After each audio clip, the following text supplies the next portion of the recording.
And then about 5 years ago, there was something of a breakthrough.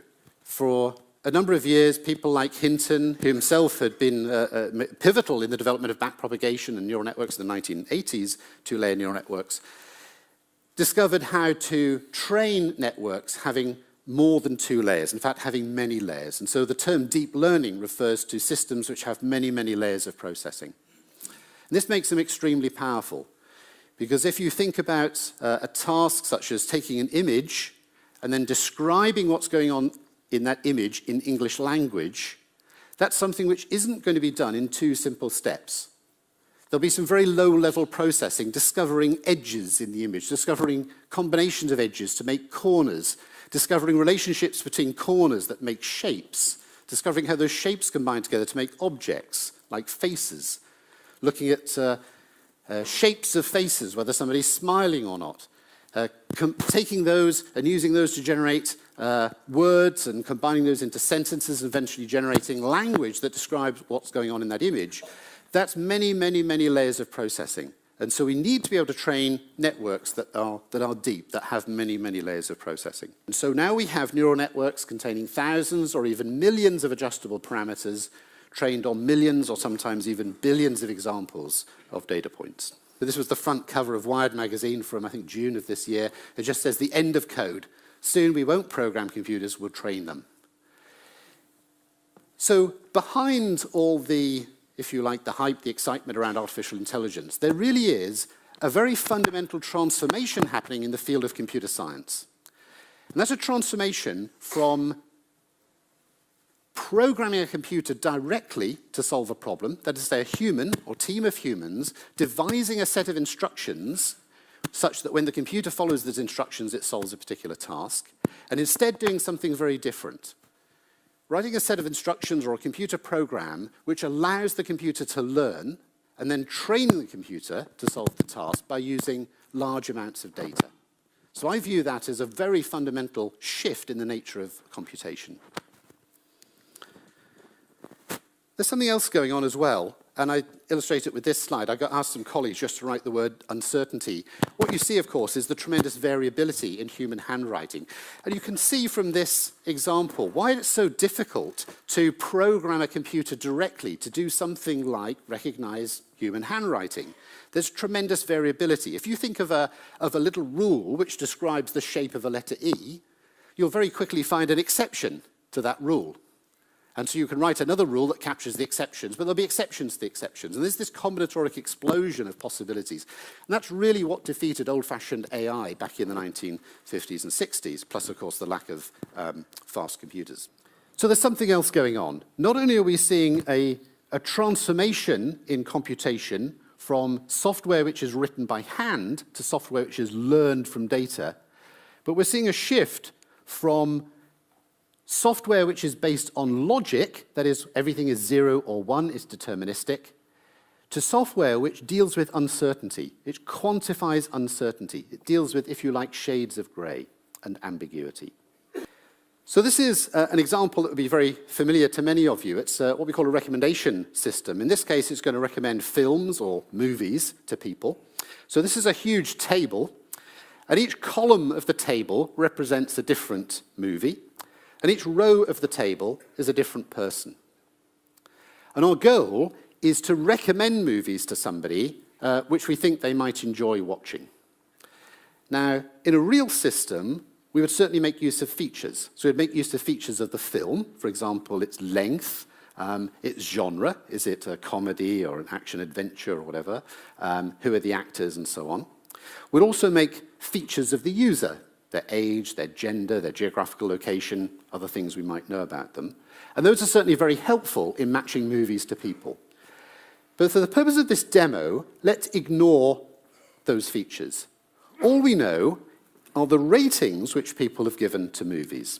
And so we know that a certain person has watched a particular movie and they like that movie. That's represented by the ticks in these boxes. So where a particular person has watched a particular movie and they've given it a positive rating.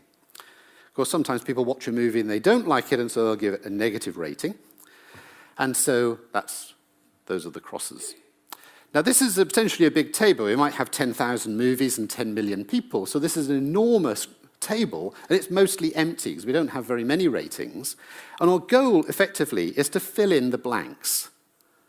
So where a person has not yet watched a movie, we want to predict, will they like the movie or will they not?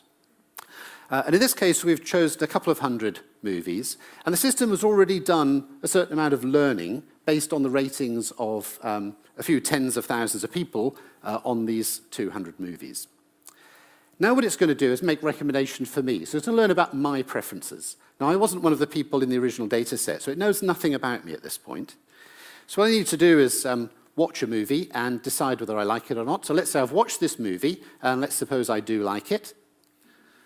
Okay, so let's pick another example. Let's suppose I don't like this one. So now what we see is the movies are spreading out. Some of them are moving towards the right, where it's more confident that I will like them. Some are moving to the left, where it's more confident that I won't like them. And this, if you like, is the modern view of machine learning.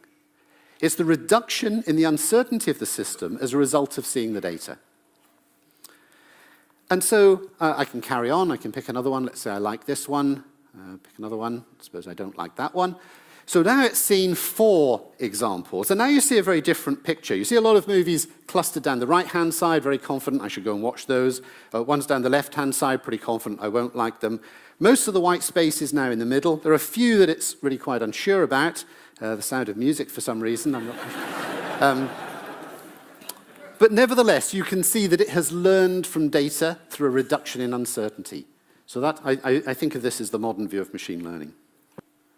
But if I pick another one here that it's very confident I'll like, let's suppose that I don't like this movie. Again, watch what happens as I let go of the mouse button. Okay. So this time we see a dramatic change. In fact, it's now got rather confused again. A lot of things have gone back to the middle. So there was a high degree of surprise. I was really confident that I was going to like the movie, and I said I didn't. That was very surprising. In fact, Shannon defined information as the degree of surprise. Now, what's interesting is that this is, I think, a very nice illustration of the difference between data and information. Because in every case, the amount of data is the same. It's one bit or one binary digit. In order to say that I like a movie or I don't like a movie, I can assign it a 0 or a 1. So each of those, 7 ratings I provided so far is represented by 1 bit of data. The amount of data is the same. But the amount of information is very different.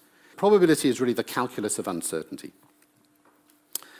Now, there are really 2 kinds of probability. So if you were taught probability in school, you're probably taught probability as the limit of an infinite number of trials. So there's another view of probability, which we call the Bayesian view, which in a sense is more general because it encompasses the notion of frequency, but it applies also to things like one-off events, unrepeatable events. If we want to ask, what's the probability that the moon was once part of the Earth, compared to being a separate body that was captured by the Earth's gravitational field, we can't sort of repeat the origin of the universe millions of times and see which fraction of the times, and so on. It doesn't make sense. It's a one-off event.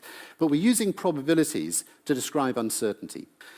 Now, at this point, you might be thinking, well, I'm making a lot of fuss here because we've had just a tiny change. Instead of having 0s and 1s, we've now got numbers between 0 and 1. It seems like a very small change. So we've seen the idea that artificial intelligence is being revolutionized by learning from data, and that learning from data happens through the quantification of uncertainty. So learning from data is one of the key ideas. So these algorithms, things like deep neural networks, are one of the foundations of this revolution. Another of the foundations, obviously, is the data. The explosion that we're seeing in data is one of the things that's enabling this revolution. The amount of data in the world is doubling on a very short timescale. So this is just an extraordinary growth in processing power, coupled with data, coupled with these new algorithms, is driving all of the excitement around machine learning and artificial intelligence.